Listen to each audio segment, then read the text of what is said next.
Good evening. Just letting you know that we are live. Thank you, Ms. Niola.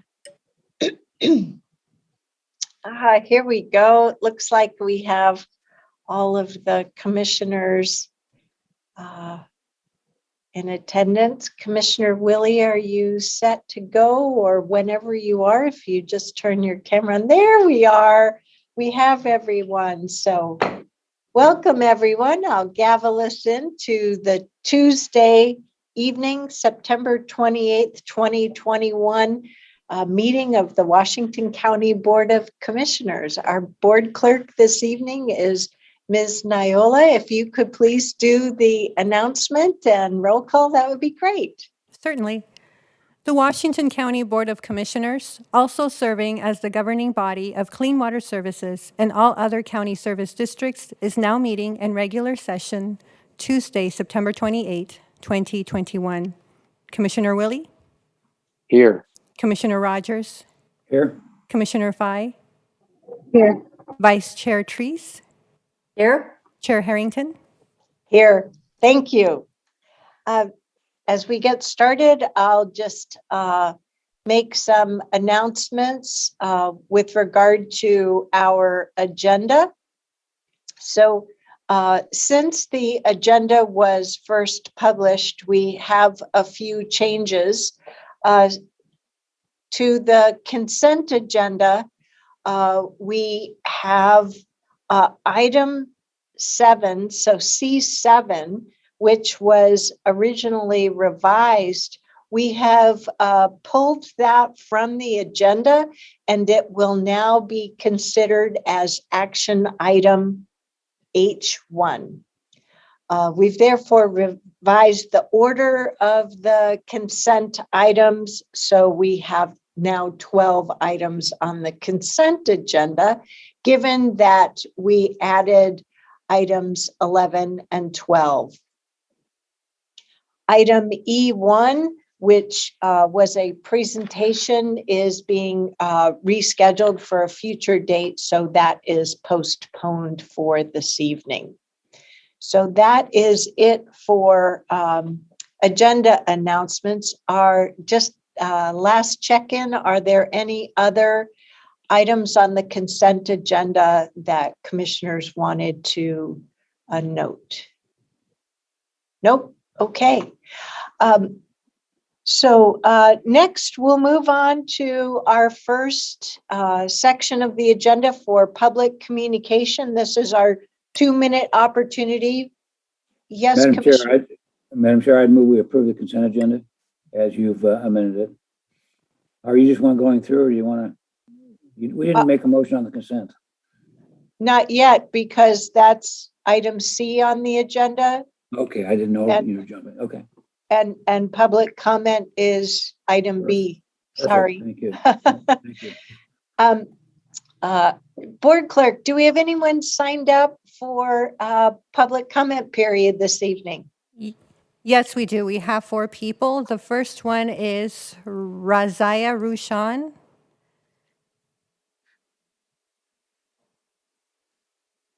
Razia, can you hear us? Good evening, Razia. Welcome. Hi, thank you. Can you guys all hear me? Yes, we can. Please go ahead. Perfect. So I'm Razia Rashan. I'm the Executive Director with Tualatin Valley Creates, and I want to give you guys a quick report on the activities that we've been doing. First, I want to thank the county for supporting Tualatin Valley Creates. We've been very active during the course of the pandemic, and especially in recovery as we attempt to reopen our region. I want to let you know that our communication hub, which is our website, our e-news, and our social media, tracked 39,000 web visitors last year. Our calendar is also brimming at the edges with some in-person activities and many online. To also let you know that our professional development workshops are active. You can see all of those on our workshop page. And you're probably also seeing press releases. These workshops are everything from grant panels for individuals to finding fiscal sponsors. We have one, I believe, tomorrow, which is social justice through artistic expression. We're also doing workshops this fall with the City of Beaverton Art Program and Hillsborough's Art Department. And so those are also on our website and all that activity. We're doing networking events. This is a way that we're making sure that our artists and our non-artists are staying connected. And I also wanted to let you know that TVC representatives have been attending Arts Commission and Arts Council meetings across the county. A little bug to put in your ear for next year. As you know, Tualatin Valley Creates worked with the Americans for the Arts and the Oregon Cultural Trust on the Arts and Economic Prosperity Study a few years ago. It was last released in 2017. TVC is now on contract with the Americans for the Arts, and we will be starting that data research in 2022. And we're excited to work with the Regional Arts and Culture Council on this project as well, because they'll be doing Multnomah County data gathering. I can give you a very quick update on the Cultural Coalition of Washington County transition. Paperwork is complete, the website is live, and the grant cycle is open with a deadline of October 18th. So please share that funding opportunity with anybody in your network for arts, culture, heritage, and humanities. Thank you. Thank you. Next up is Mario Mesquita. Mario. Yes, can you hear me? Yes, please go ahead. I'm Mario Mesquita, Manager of Advocacy and Engagement from the Regional Arts and Culture Council, otherwise known as RAC, and wanted to also give you a brief update as well. So our mission is to enrich our communities through arts and culture. We support arts and art organizations in the region, inclusive of Washington County, as RAC became the Greater Region's designated arts service provider in 1995 through an IGA, which would ensure a strong and cohesive support of arts and culture in the Tri-County area. We're currently working on Washington County's courthouse to increase the visibility of the arts through RAC's public art program, selecting works for public display. We also continue to leverage support back into the community while striving to increase funding. RAC has applied to an NEA grant, a significant funding opportunity in which over the course of 2 years would support the arts and art organizations in Washington and Clackamas counties. RAC is also, as Razia had mentioned, working with TVC and is on contract with American for the Arts to conduct the Arts and Economic Prosperity 6 study in and with neighboring counties to support one another in the effort. We are working with the city of Portland as it continues to plan for its cultural plan, and RAC will act as liaison providing city arts administration updates and news as it affects our region. Within arts education, we continue to make giant strides in gathering and organizing arts in the classroom through a pilot program, Art Look, which is an initiative of RAC in partnership with the Kennedy Center and Ingenuity Chicago with local area school partners. The initiative allows ease of connection of arts and culture organizations and their services to schools. As of now, there are a total of 214 organizations mapped out, including Golden Road Arts, Sargum Foundation, the Broadway Rose Theater Company, and Bag and Baggage Productions. Currently, we're also inviting nominations and inquiries from Washington County to participate on RAC's board. So thank you, and I continue to urge you to your support for arts and culture, for healing and recovery in our communities. Thank you, Mario. Next is Susan Mates.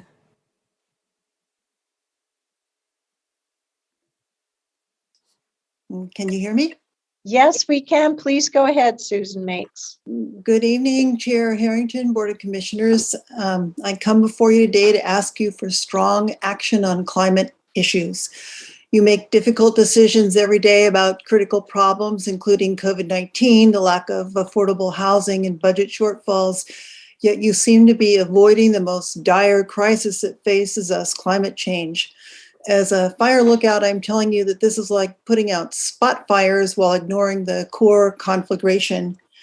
The international scientific consensus is that we have less than a decade to drastically slash our collective carbon emissions in order to keep global heating to 1.5 degrees and avert catastrophe. Your internal sustainability program and Partners for Sustainable Washington County are making a measurable difference. But we need bold leadership from you to carry those kinds of changes into our entire community right now.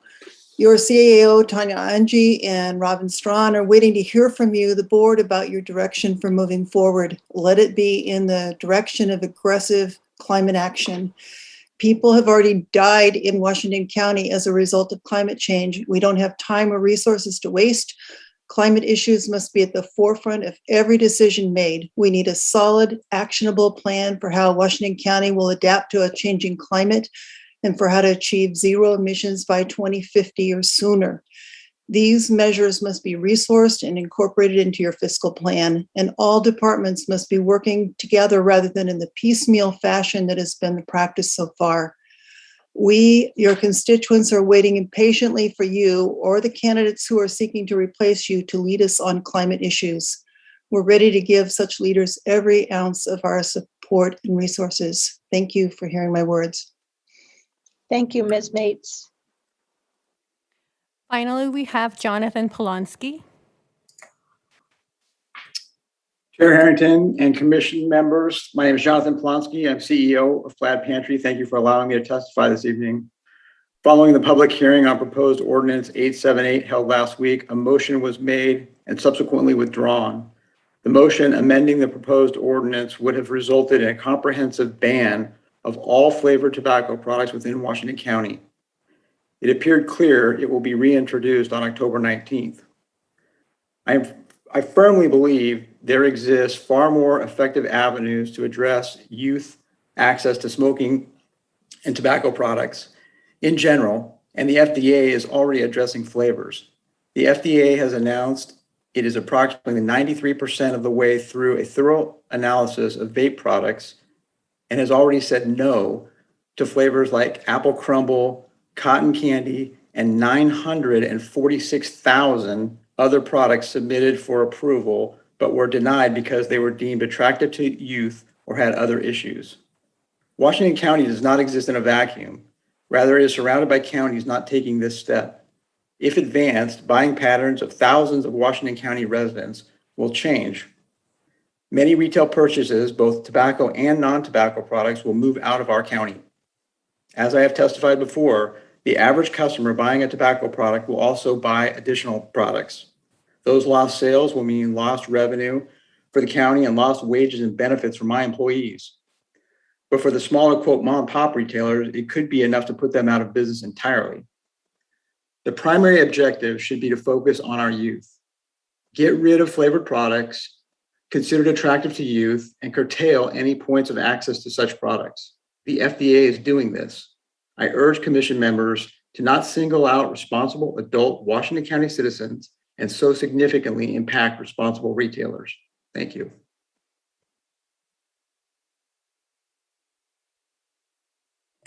Thank you, Mr. Polanski. Bruce Bartlett has his hand raised, but he signed up for the public hearing for ESPD. So Bruce, we can allow you to talk when the public hearing opens.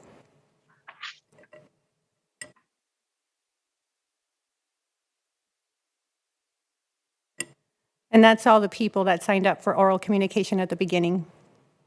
I was just pausing to see if he changed his mind on testifying on ESPD and instead wanted to speak on a different matter. So that's okay. I'm with you.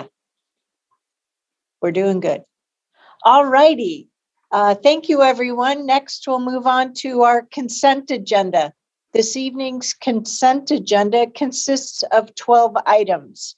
One item under Clean Water Services, one item under Housing Services, one item under Land Use and Transportation, one from our Office of Community Development, 5 items from Support Services, 2 items from Health and Human Services, 1 item from County Council, and I believe I got them all.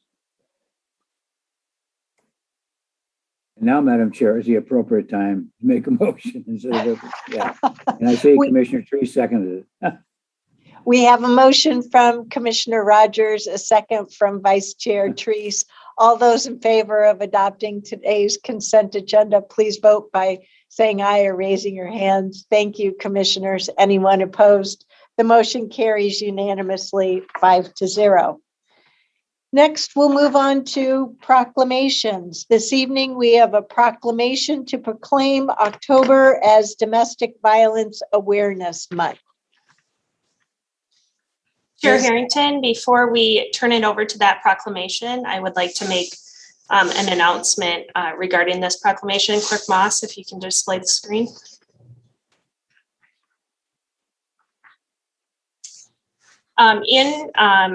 In respect for trauma-informed care, we do have an encouragement for self-care before this proclamation.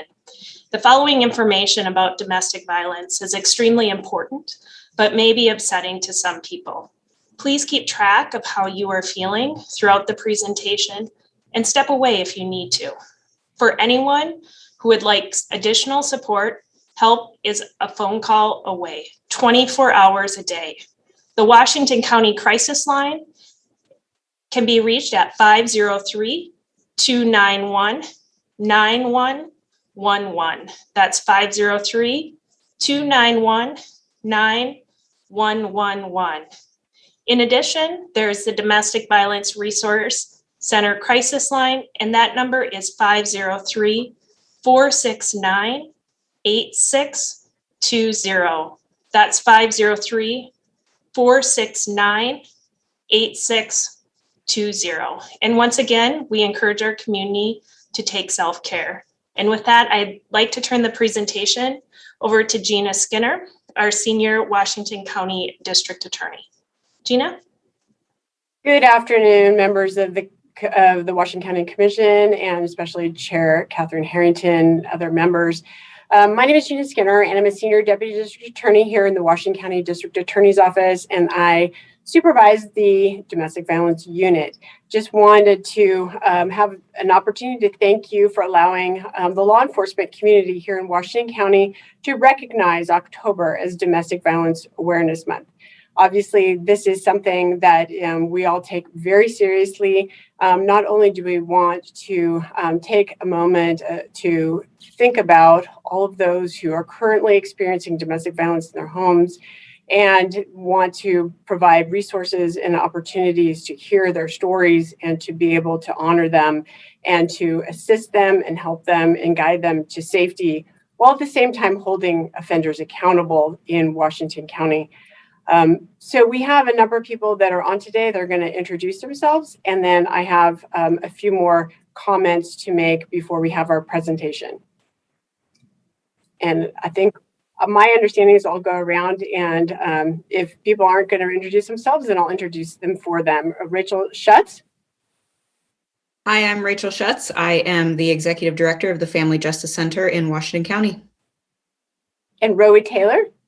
Hi, I'm Rowie Taylor. I'm the Executive Director at the Domestic Violence Resource Center in Washington County. And Leslie Smith. Hi, I'm Leslie Smith. I'm the Domestic Violence Program Coordinator at the Hillsborough Police Department. And Pat Garrett, the Sheriff of Washington County Sheriff's Office.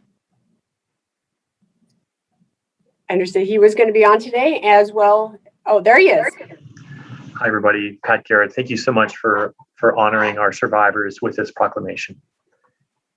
And Chief Colburn from the Hillsborough Police Department.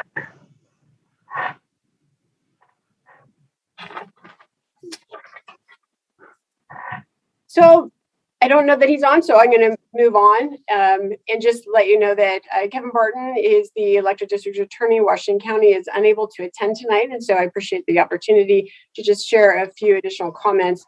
Just wanting to update you and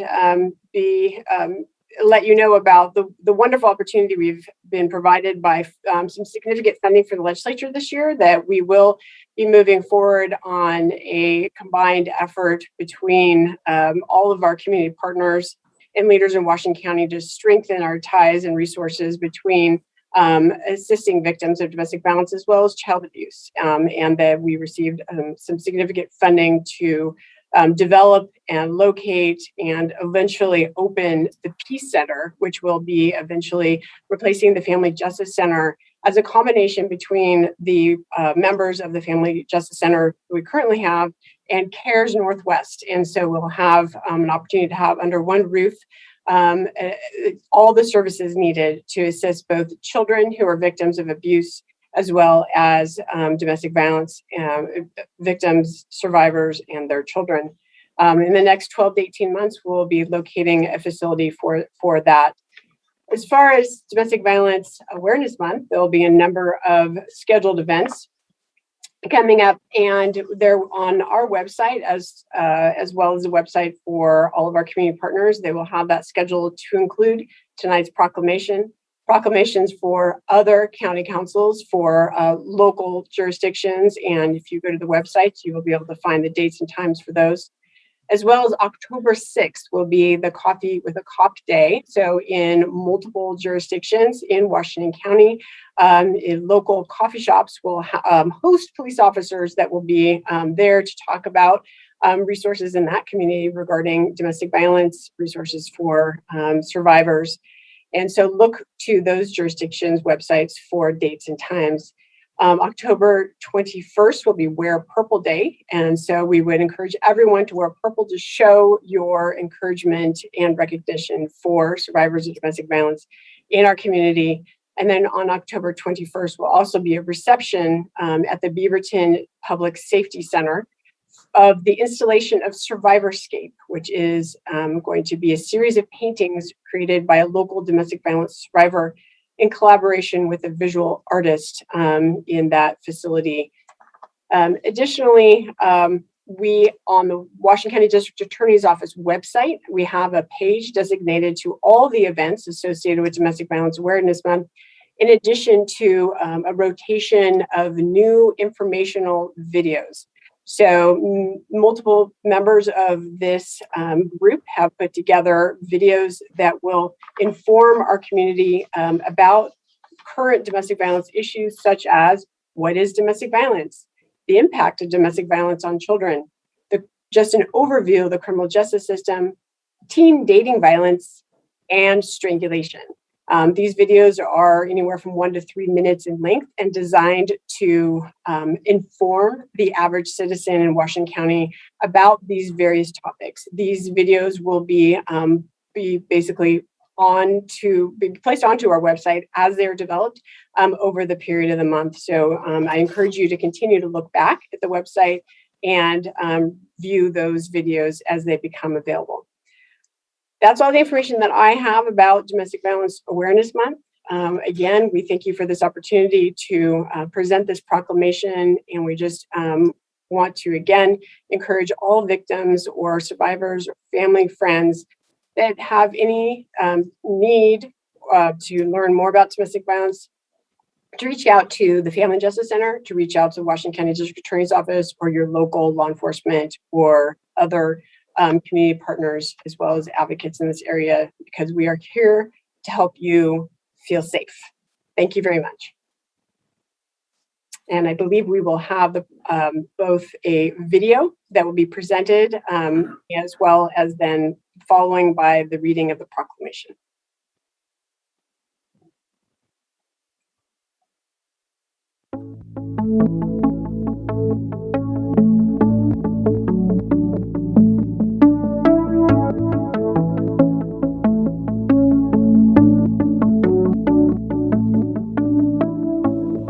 This October in Washington County, we are standing up in support of survivors.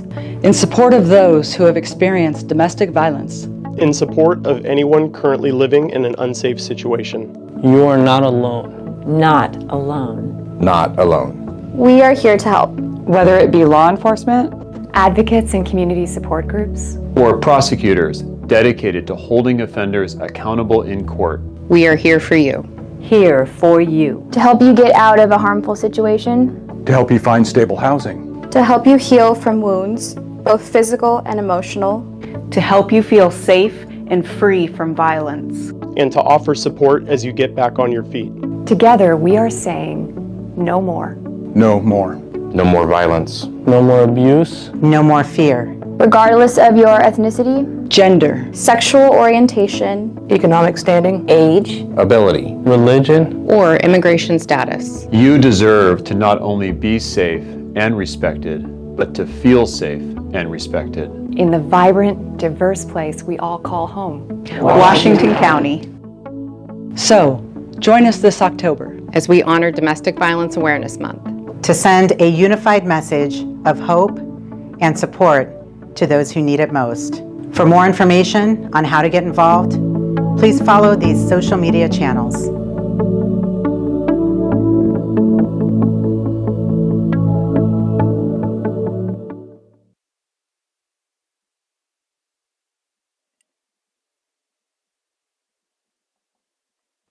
Whereas domestic violence is a serious crime that affects people of all races, ages, gender identities, socioeconomic levels, religions, backgrounds, beliefs, and abilities, but often has a disproportionate effect on communities and groups impacted by inequity. And whereas domestic violence includes physical, emotional, social, sexual, spiritual, financial, and digital abuse, and can occur between family members, intimate partners, and within dating relationships.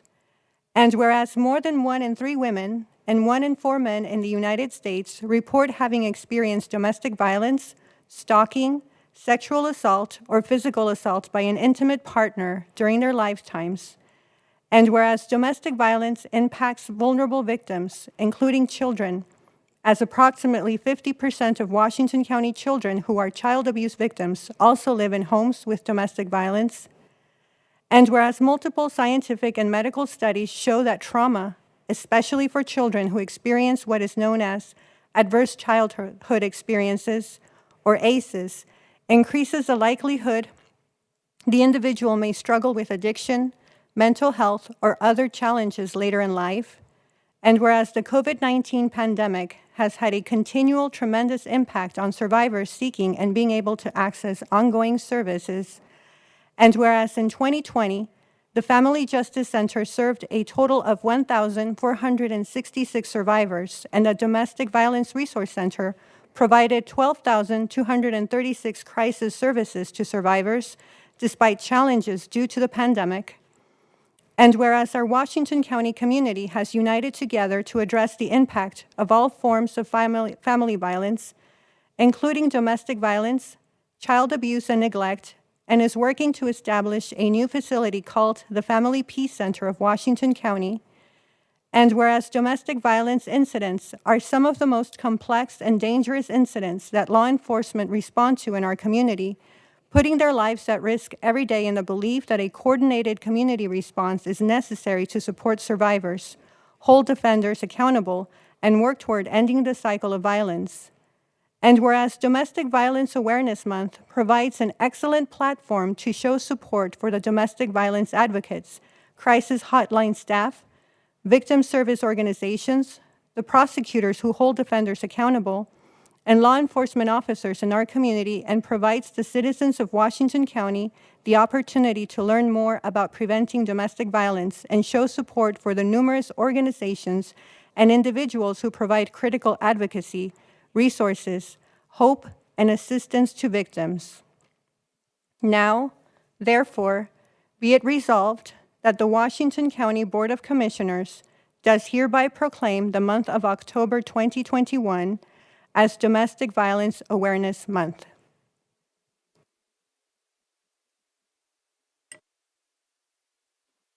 Thank you, Ms. Niola. What are the wishes of the commission?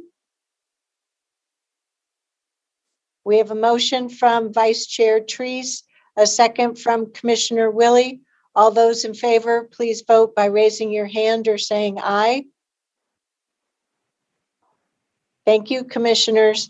Anyone opposed? The motion carries unanimously 5-0. We hereby have proclaimed the month of October 2021 as Domestic Violence Awareness Month. Thank you very much to our guests for joining us this evening. And I see Commissioner Rogers wishes to make a statement. Just a quick comment. Gina, if you take back to Kevin, thanks for all of his hard work on this particular area. His predecessor did the same. Your department has been wonderful with your past barbecues. And in comment to Tanya, I appreciate the warning, but it wasn't nothing was strong enough. This is a terrible situation. I think we all agree, and we need to sing this song loud and clear that it's not tolerated in this county, and that frankly, it's appalling. So you could have been much more, not you, Tanya, but the rest of the group could have been much more vivid in their comments, and it wouldn't have been strong enough for me. I think that we need to put our foot down and say that's it.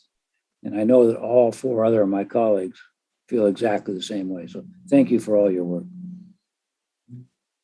Chair Harrington, Commissioner Rogers, just want to make this brief. I appreciate your comments. I want to just tell you, having been a deputy district attorney for 25 years, 19 of which here in Washington County, I could not be more proud of the stand that District Attorney Kevin Barton has taken on this issue, and allowing us to have a unit here where we are focusing singularly on the training of our attorneys and is being as aggressive as possible for this crime. And I know from speaking with other offices around the state that that is how we are recognized statewide as being very aggressive on this issue, and that we do want to hold offenders accountable in an effort to keep victims in our community safe.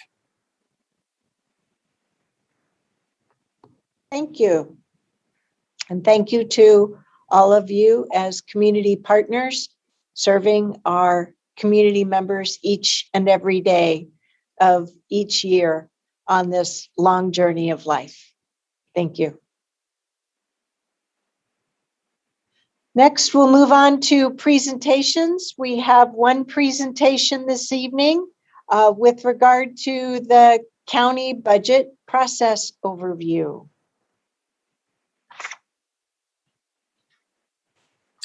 Good evening, Chair Harrington. Yep. Good evening, Commissioners. Oh, Jack, I'm going to kick it off before we start. So we are officially kicking off our budget cycle. Can you believe it? I believe we just adopted our last budget. The purpose of today's presentation is to present to the board, which the board recently had discussed in a roundtable, but to the community to share with the community what our budget process is, and how they can be involved. So with that, Jack, take it away. thank you. Thank you, Tanya. If we can have the visual team queue up the short presentation we have prepared, that'd be great.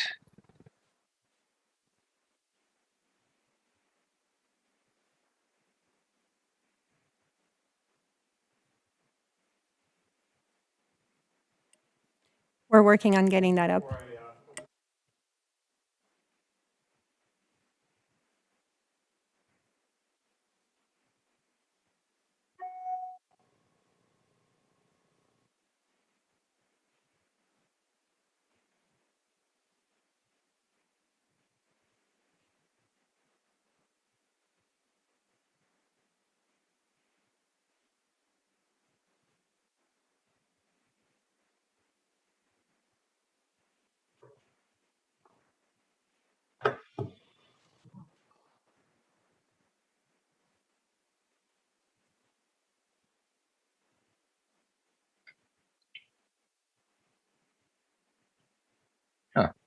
It looks like that our visual team is running into some issues. I will locating the file. I will just send another copy.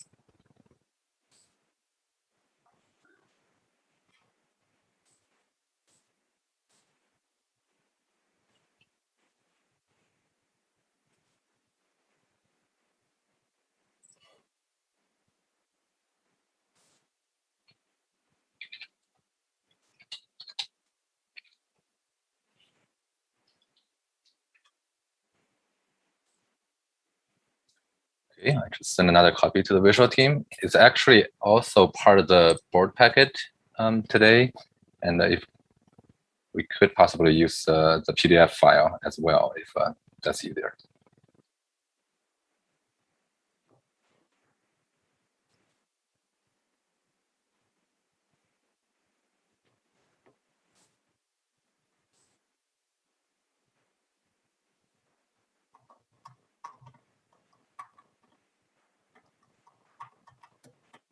Ta-da! Alrighty, we have that resolved. Thank you, visual team. And good evening, Chair Harrington. Good evening, commissioners.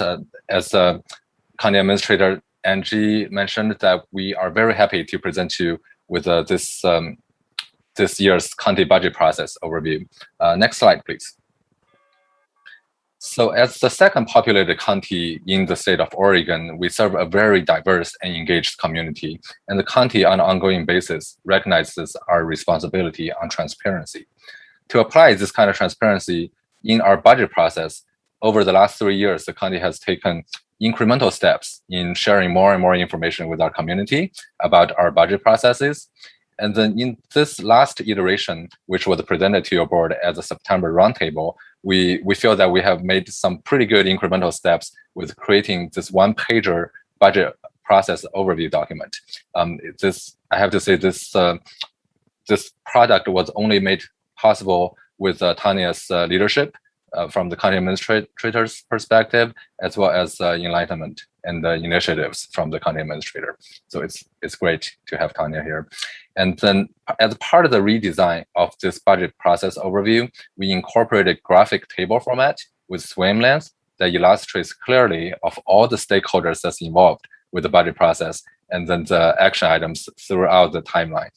And then we also have incorporated a lot of new equity processes within the budget, which is the result of the great work of OEIC's Office of Equity, Inclusion, and Community Engagement into the budget process. Next slide, please.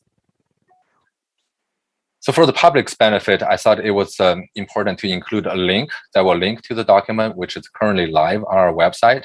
It actually only takes 3 clicks from the Washington County's home page to get to that document. The first click is on the left-hand side, the panel bar. There's a financial information link there, and then clicking on that financial information will lead the public to the county financials overview page.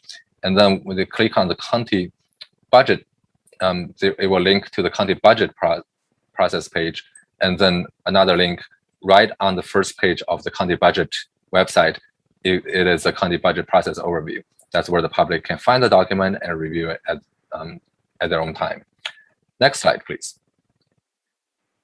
So this is an overall view of the one-pager. Because of the size limitation of the presentation, we had to break it down into 2 slides. But when in the PDF document that we submitted, it's actually 1 page that can be either printed or viewed online very conveniently. So I just wanted to go over a couple of these key highlights in here. Is you can see that in the swim lanes, we have broken the swim lanes down into the Board of County Commissioners, the community, the Budget Committee, as well as OEIC, the Office of Equity, Inclusion, and Community Engagement, and then clearly illustrated the different actions that's taken at different time of the budget season. As you all are aware, that the budget season runs pretty much a year-long process, from a planning stage to the priority setting, the budget direction stage, to the request budget, proposed budget, and to its final adoption from pretty much August until the June of the following year. So the Board of Commissioners, you can see all of the actions from engaging the public, communicating the priorities to the county administrative office, and then continue to engage with the public in the early part of the budget process from August to February. That's when the board do that. And then in May and June, that's really where the board participate as part of the budget committee to read, review, question, evaluate, going through the whole proposed budget document, which is 300+ pages, and finally leading to the June adoption of the budget. And then for the community, really, it goes in sync with the Board of County Commissioners. The earlier part of the budget season is really the time to engage with the community commissioners, really the time to communicate with the county about the community's needs, community's priorities, and then communicate to those priorities, opportunities, and challenges to inform the Board of County Commissioners priority setting. Well, I want to point out that in the community's swim lane, the January-February time, we actually added the time block for the providing input to the county on community inequalities, in inequities, in access, quality, and outcomes. This is the one key item where the county not only want to hear from the communities on the normal operational needs, but also want to hear about the community need from a very, very focused equity angle, and then wanting to reflect that in our budget development process. And then the budget committee is very, very standard state mandated budget committee process, where the budget committee are expected to attend the budget committee orientation in April, participate on the reading, reviewing, questioning, evaluating the proposed budget in May, and then have an approved budget presented to the board for the joint adoption. In the very last swim lane on this slide, that's the OEICE's action, and almost all of these actions, well, actually, all of these actions are new actions, which are indicated with the asterisk risks at the end of each action item. So from the earlier stage of the budget process, that's where Office of Equity, Inclusion, and Community Engagement will design a budget equity tool to be used in the budget process that will be incorporated in the development of each department's budget. And then they will provide training on this using this equity tool, because this is a new process for the county this year. And throughout the budget development season, which is January to February, OEICE will continue to provide technical assistance to the departments on how to utilize the budget equity tool to examine our budget decisions, examine our budget priorities within the department's proposed budget, to ensure that not only we're designing our budget to fit operations, but also we have the equity lens on at all times when it comes to county priorities and investments. And then OEICE will review and analyze the budget equity tool, which leads to the April and May review by the budget committees of the budget.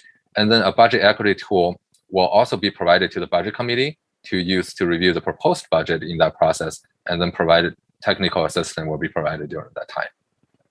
Finally, in June, that's when OEICE will also message and incorporate the incorporation of the equity in budget processes and resulting in the adopted budget.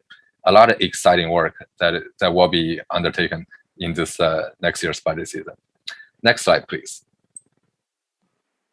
So the swim lanes that's shown on this slide is a little more operational in nature. It includes the actions from the county administrative office in kicking off the budget process, managing the budget, communicating the priorities throughout the budget season. And the finance budget team will basically do all of the logistical technical work to help facilitate every step along the way, as well as the departments will play a very heavy role in the budget development and submitting the requested budget, presenting that to CAO, and then attending the budget committee meetings to answer questions. So I will spend a little less time on this slide.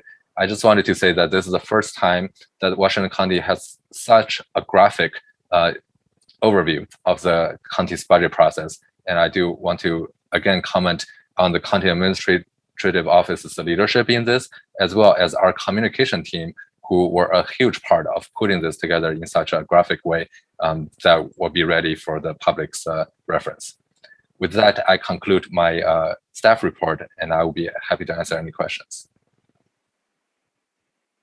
Thank you, Mr. Leong. I'd like to start by first putting a little emphasis on our community engagement. So for our next fiscal year, we're going to change things up a little bit in terms of our community engagement process, changing from the community investment conversation series that we've had the last couple of years to instead leverage existing community engagement opportunities, specifically for our Board of County Commissioners Town Hall coming up on Thursday, December 2nd in the evening. We'll be focusing on our budget context. So we will have the opportunity to help our community better understand the current constraints that we have in our budget. And then with that, we can report out on initial board direction that we've given to our CAO. And then we will come back to another Board of County Commissioners Town Hall in the first few months of the year to check in on how the proposed budget is framing up financial conditions. And then, just like last year, continue on with our budget, community engagement, public hearings, and so forth. So I just wanted to ensure that I've yet again outlined this opportunity for our community members. In addition, I'm wondering, Ms. Angie, if it would be possible to have this great one-page chart posted on our budget webpage, just as Mr. Liang illustrated, that our community has access to. Absolutely, Chair Harrington, and we will also ensure that the board has this one page. So if you receive constituent requests on how they can be involved, this may be a good tool to share with them. Terrific, great. Commissioners, do you have any questions or comments you would like to add? No? Thank you very much. Thank you for the presentation, really appreciate it. Thank you, Chair Harrington. Thank you, Commissioners. Good night. Next, we'll move on to boards and commissions. This evening, we have two different volunteer boards that serve us that we have appointments for. The first is an action to appoint members to the Aging and Veteran Services Advisory Council. And we have a proposal before us to appoint Dennis Isaacson and Randy Dodds as new members, and to reappoint Robert Ludlam to the Aging and Veteran Services Advisory Council, each with terms ending June 30th, 2024. What are the wishes of the commission? Do we have a motion? Motion from Vice Chair Treese, a second from Commissioner Willie. All those in favor of approving these appointments, please raise your hand or vote by saying aye. Thank you, commissioners. Any opposed? The motion carries unanimously 5-0. Welcome aboard to those volunteers, and thank you for your dedicated service to our community.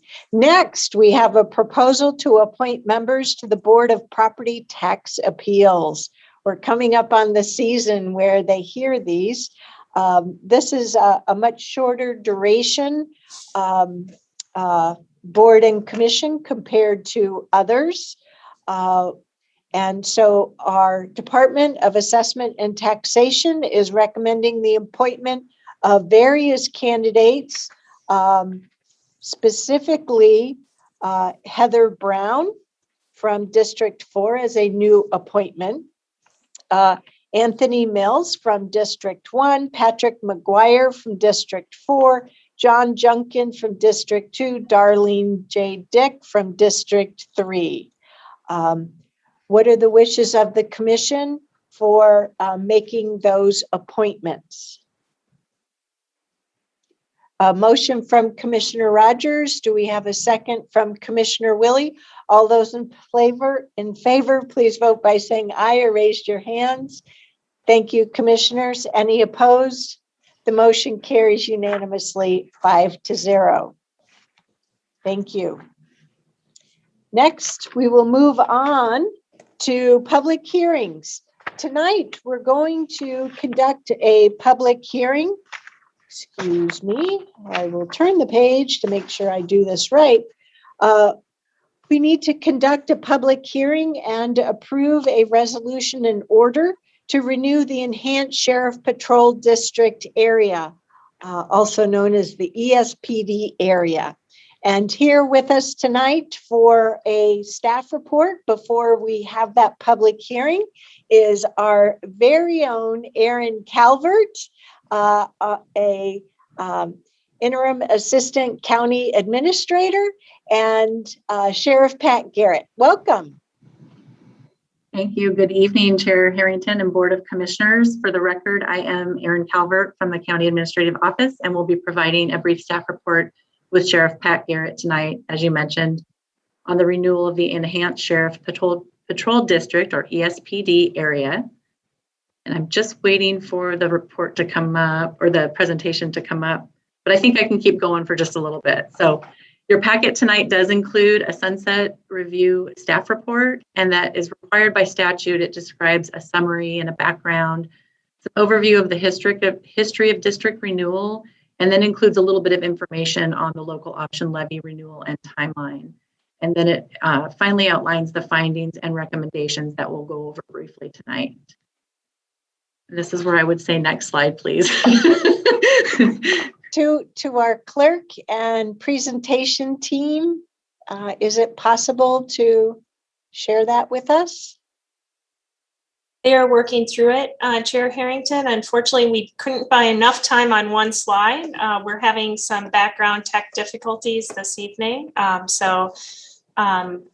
If we just take a moment, and I think hopefully it will be coming up soon. And this is maybe in the future, we should have music on cue to play during this meeting. Well, I will take a moment to promote that we had, last evening, Monday evening, our first of 2 listening sessions on the Enhanced Sheriff Patrol District Levy. Compliments to the team for hosting that, having a great short presentation, as well as polling exercises to encourage community members to let us know what they value about public safety in their communities and what they think about continued investments in public safety throughout the urban unincorporated areas of Washington County. So if you happen to live in Cedar Mill, Cedar Hills, Bethany, Rock Creek, Raleigh Hills, Aloha, Reedville, Garden Home, I think I captured almost all of them. I hope that you will check out our website and register to participate in the listening session on Saturday. I think it starts at 10 a.m., but I know Erin will correct me. Yes. Yep, 10 to noon. Perfect. Great. It was actually quite fun. I won't be able to join it this weekend, nor will Commissioner Willie, but we know that Commissioner Pam Treese will be there for sure. So thanks for being our eyes and ears for that, Commissioner Vice Chair Treese. So we have the presentation now, so I think I filled the time. Hopefully it was informative, and we'll turn it back to you, Ms. Calvert. Thank you very much, Chair Harrington. That was a great time filler, very important information. So yes, we'll pick up right here. Actually, we go back one to formation of the district. Perfect. Thank you. So just as a reminder, the district was formed as a legal entity by the Board of Commissioners in 1987. The board also serves as the district's board of directors. The purpose of the district is to provide law enforcement services to the residents of urban unincorporated Washington County, and it provides a mechanism to increase its law enforcement service levels from the traditional countywide service level of about a half an officer per 1,000 residents to that of about 1 officer per 1,000 residents. The district is subject to a regular sunset review process, which is what we're doing tonight. The district can be renewed for a period of 10 years, but renewal does require an explicit order from the board to continue it after conducting a public hearing and adopting a resolution and order. Next slide, please. The district has been renewed by the board in 1993, 2003, and 2013 after the sunset review and public hearing process. The district will expire on June 30th of 2023, and the Enhanced Sheriff's Patrol District Local Option Levy will also expire on June 30th of 2023. And just a note that the reason that we're before the board on September 28th of 2021 is to ensure that if the district is to be renewed, that there's also time to plan and communicate and ultimately ask your board to refer a local option levy ballot measure to the voters. The topic of a local option levy has been before your board in work session and will return for more discussion on a separate and subsequent date.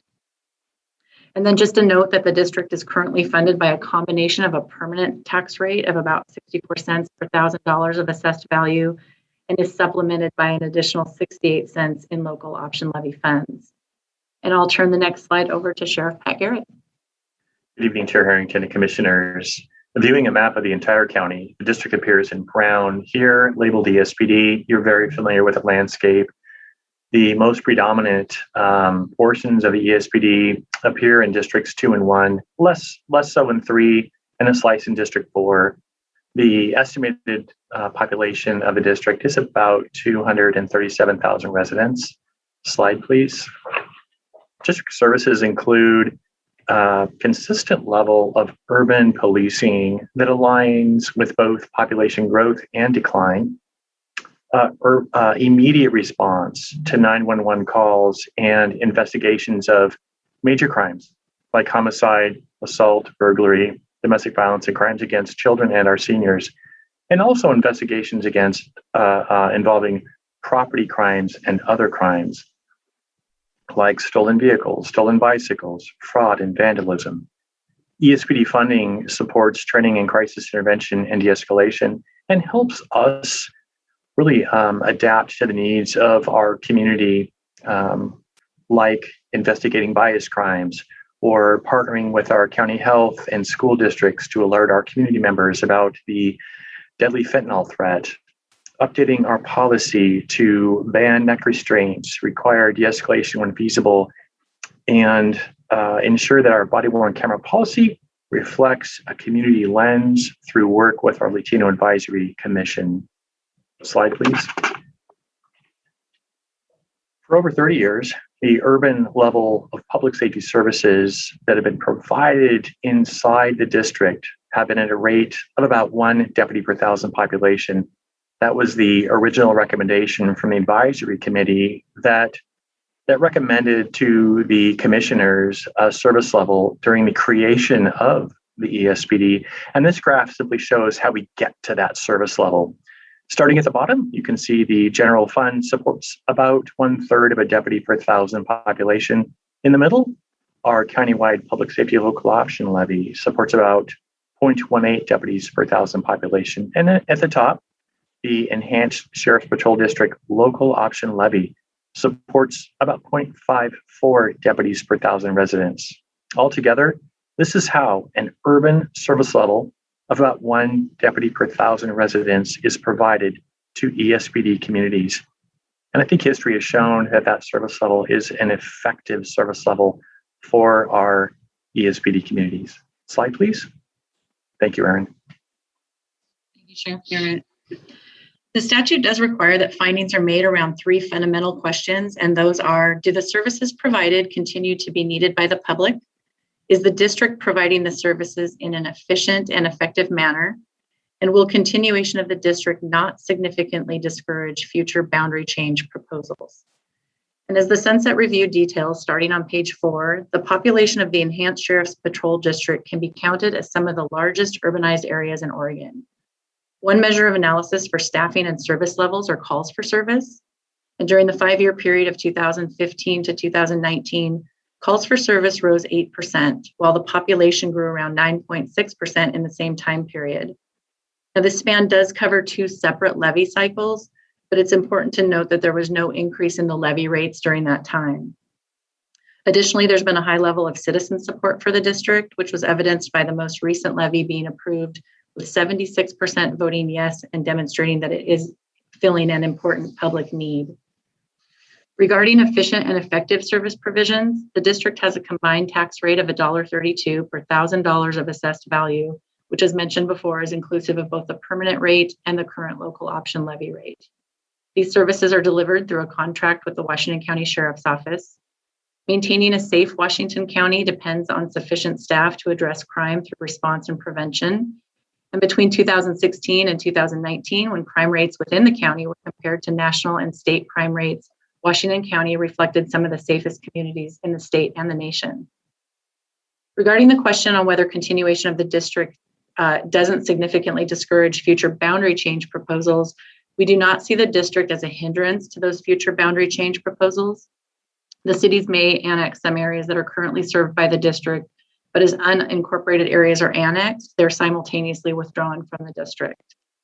So based on these findings, it is recommended that the district be continued through June 30th of 2033 by way of a public hearing and consideration by your board to adopt the resolution and order. And that concludes the staff report. Thank you. Before we move on to the public hearing, are there any questions from commissioners? Seeing none, then I would like to open a public hearing to our board clerk, Ms. Niola. Do we have anyone signed up or wanting to testify this evening? Yes, we do. We have 4 people. The first one is Angela Foster.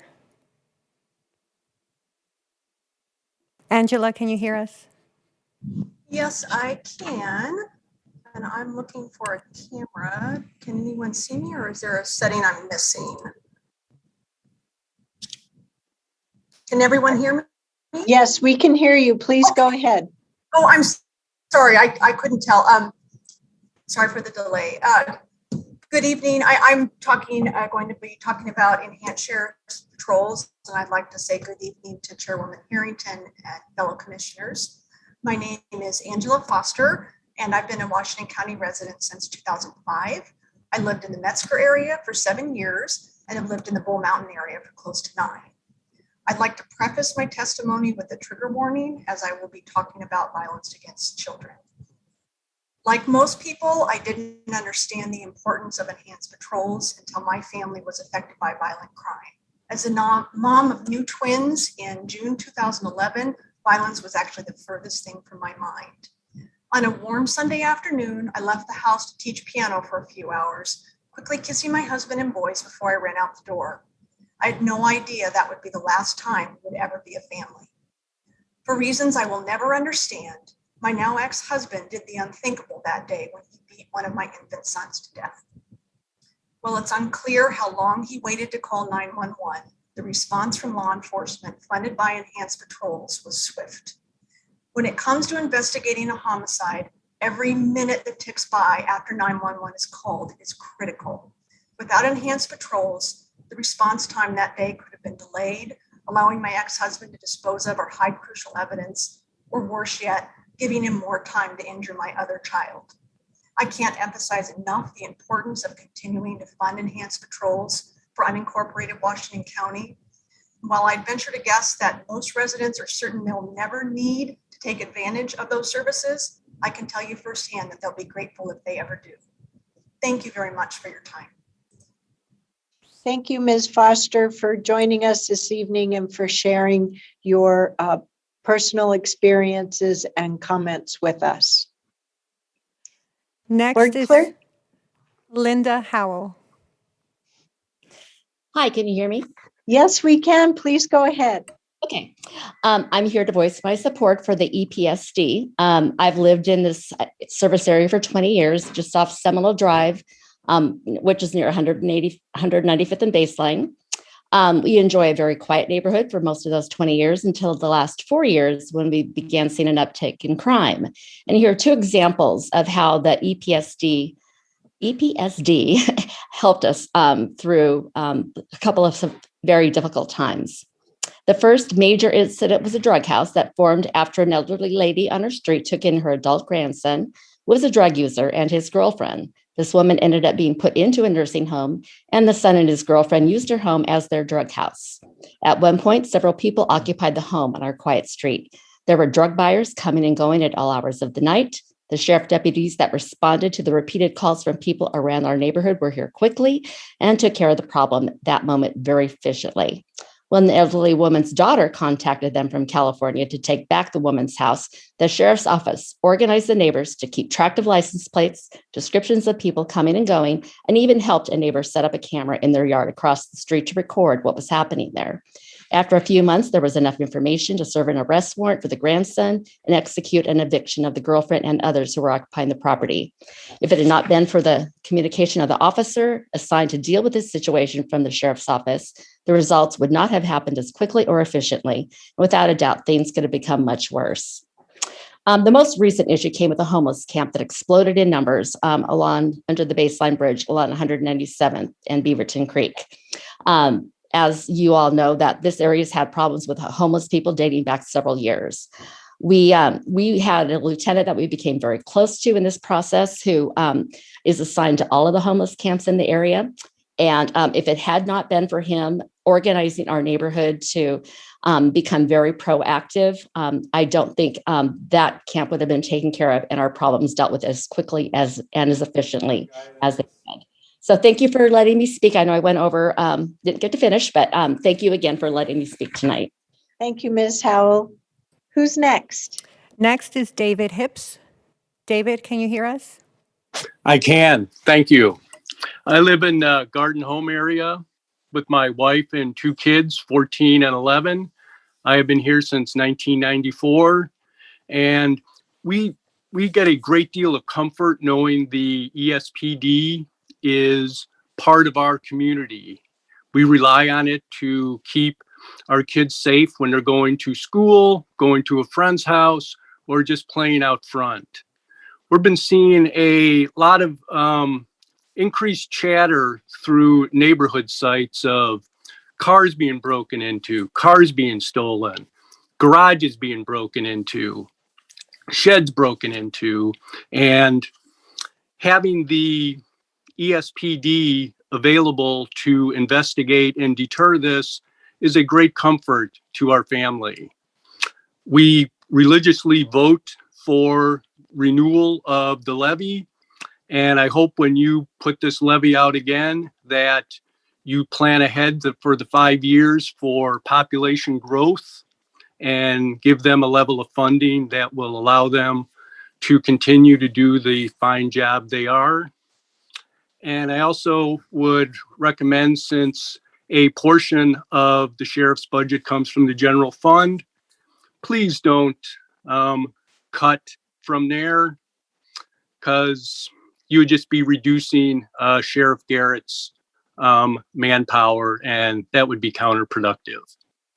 Thank you for having me. Thank you, Mr. Hips. And then we have Bruce Bartlett. Good evening, Chair Harrington and Commissioners. I am joining you tonight as Chair of the Enhanced Sheriff's Patrol District Advisory Committee. I'm happy to report that the ESPD Advisory Committee is unanimous in its support of renewing the district. We had a fairly in-depth presentation on the district at our September meeting, and I personally am continually impressed at the range of services that the Sheriff's Office provides as a result of the urban unincorporated area not being served by city police, but in our case, the unique situation where special service districts provide those services. And it seems to be working out very well. And I think that I look forward to the election for the levy. So again, the ESPD Advisory Committee supports the renewal of the district. Thank you. Thank you, Mr. Bartlett. And for just informational purposes, Bruce is a longtime resident of the Bonnie Slope, Cedar Mill area. So Sheriff Garrett, I just want to highlight that under your great leadership, we've heard some really wonderful compliments of you and your staff here tonight through this public hearing on the ESPD district area. So I hope you can appreciate those earned positive remarks. So thank you. All right. So with that, Ms. Niola, is there anyone else who's raised their hand? There's no one else that signed up to speak, but if there's anyone else, please raise your hand. I don't see anybody, so that concludes the people that signed up to speak. Thank you. And with that, I will close the public hearing. So we now have a resolution to continue the Enhanced Sheriff's Patrol District ESPD area. What are the wishes of the commission? We have a motion from Commissioner Rogers, a second from Vice Chair Treese. All those in favor of approving this resolution and order, please vote by saying aye or raise your hand. Thank you, commissioners. Any opposed? The motion carries unanimously 5-0. Thank you, commissioners. So with that, we'll now move to the action section of our agenda, with an item that had previously been on the consent agenda, which is now item H1. This is a resolution and order to authorize the private sale of surplus property known as tax lot 1S31AB00500 to, oh, well, it looks like we'll have a short staff report, so I don't need to read that long statement. Oh, wonderful. Our staff is so prepared, even though our work session was just this afternoon. So, Mr. Weinman, I'd like to turn it over to you and our county council expert for these types of activity, Ms. Duke Dreesen. Thank you, and good evening, Chair Harrington and Commissioners. For the record, my name is Greg Wyman. I am the real property manager for Washington County. I, along with County Counsel Courtney Duke Dreesen, will be presenting the staff report tonight and answering your questions on the proposed private sale of the surplus property located at 874 Southwest Baseline in Hillsborough. Next slide, please. Active management of real property portfolio is in the best interest of the county and the public, and it includes the necessity to disposition surplus property, considered a routine matter of business. By its definition, surplus property is property with no use or benefits to its owners, in this case, Washington County. Washington County incurs costs to manage and maintain these properties. These properties themselves are not put to the best use by the community. Therefore, it is generally in the best public interest for Washington County to disposition surplus properties as quickly as possible. Next slide, please. The county has received an offer from the adjacent property owner, Inukai Honda, to purchase this surplus property for $500,000. The property was acquired by Washington County in 2014 through a tax foreclosure process for non-payment of property taxes. In 2018, it was offered at a public auction with no bids received. The Oregon Revised Statute 275.200 provides surplus properties not sold through the public auction process may be dispositioned through private sale at a price deemed reasonable, but not less than a 15% of the minimum bid set at auction. This property has an open Department of Environmental Quality case and needs to have the removal of some underground storage tanks to bring it into compliance. The property will be sold in an as-is condition. The county will not have any responsibility for any further remediation of the site. The buyer would have 40 days to conduct their due diligence to include the investigation of the environmentals, with the closing to occur on or about November 30th, 2021.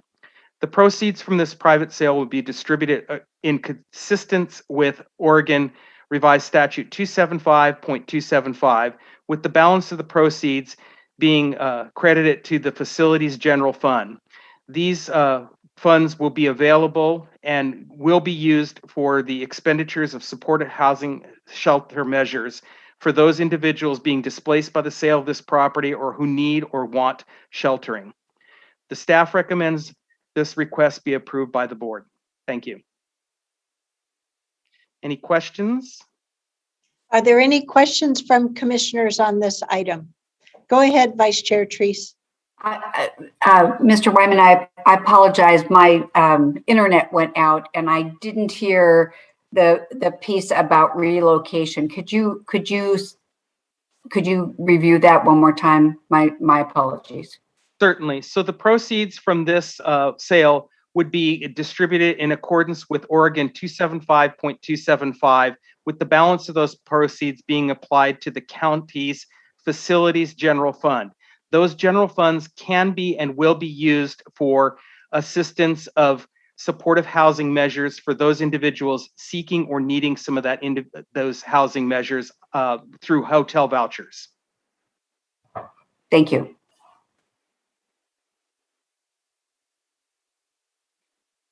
Any other questions or comments from commissioners? Hearing none, Madam Chair, I'd move for the recommended action.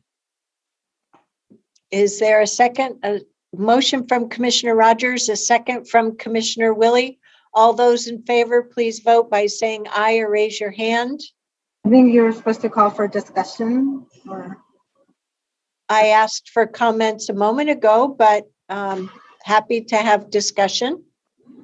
I pulled this agenda item from the consent agenda to put it into action part of the agenda because I'm going to be voting against, and I wanted to see if the staff can come back at a later time to consider this because we're in a pandemic and I don't think we have a solid plan of where we should relocate to the people. So that's all I wanted to say.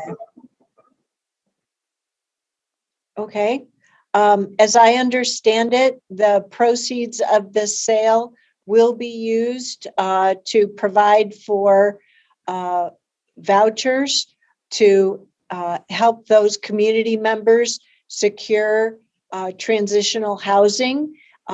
Josh Kreitz from the Assistant Director for our Housing Services is here with us this evening. Mr. Kreitz, could you help enlighten us further on how that process will work? Sure. Good evening, Chair Harrington and board. Again, just for the record, I'm Josh Kreitz, Assistant Director for the Housing Department. So the path that we would utilize for this board would be to partner with our organizations that are already doing a lot of this outreach work, to partner with the up and coming intensive case management service teams as part of the SHS division, and really kind of take a multi-pronged approach. Yes, hotel vouchers. We're also opening up the winter shelter system right around the same time period. And as part of the SHS measure, we're looking at permanent housing options. So I think that the goal here would be for us as a team to really work with our partners, get out there and find what the right options would be. So I don't want to just say hotel shelters, because maybe we find permanent housing options. Maybe it's winter shelter options, but that would be our plan. But yeah, the resources being allocated would be helpful for hotel vouchers. So that's great. Thank you.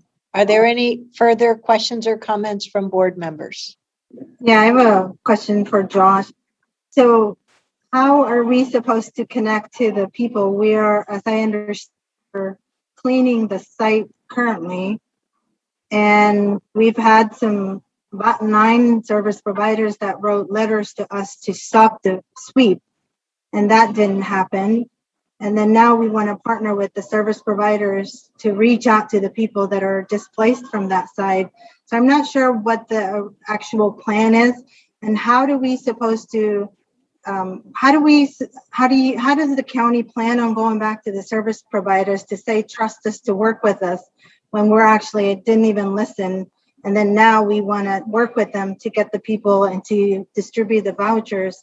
So I feel like there's a reaction happening, but not really collaboratively ahead of time working with the service providers. Yeah, thank you for that question. So I think in the situation where the camp was cleaned, we had a lot of different conversations. It was a safety and health concern that really led to the camp being clean. Again, we didn't move people, but we moved things. So a lot of the campers have come back to the site, which was to be expected. And we had a lot of different conversations with the service providers, but it really was not a tenable, healthy situation.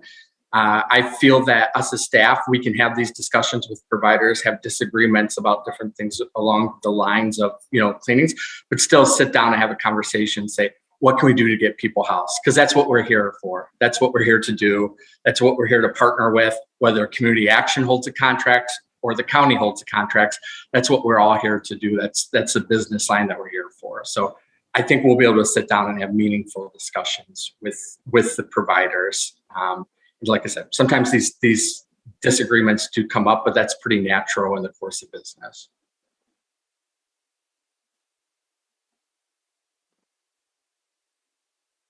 All righty, we have a motion and a second on the table.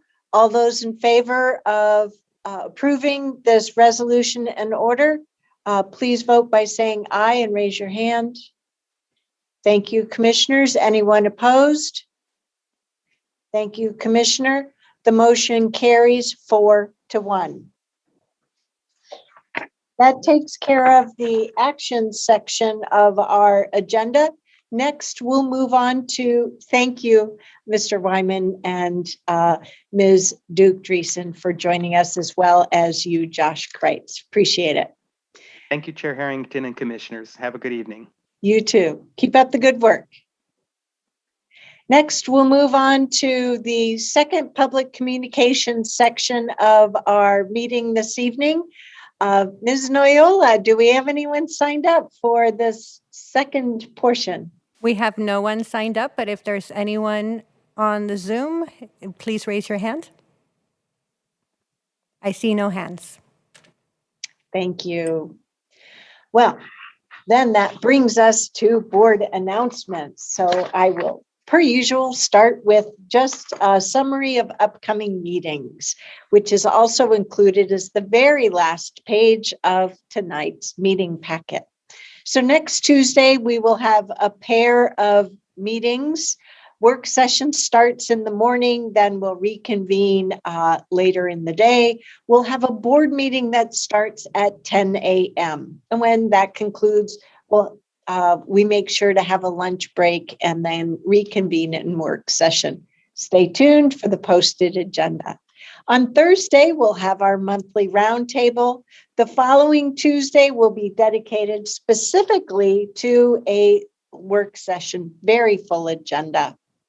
The following week, the board of directors of Clean Water Services will have 3 training days. In addition, on Tuesday, October 19th, we'll have a pair of meetings, our work session that starts in the morning and then our business meeting. And then the last Tuesday of the month, just like this evening, we'll have a work session in the afternoon and then an evening board meeting. Are there any other board announcements that any of you would like to share this evening? Seeing none, how about a motion to adjourn the meeting? Look at that. We have a motion from Commissioner Willie, a second from, Commissioner Fye. All those in favor, please vote by saying aye or raise your hand. Thank you, commissioners. Any opposed? The motion carries unanimous 5-0. Have a good evening, folks. See you in the month of October. Bye-bye.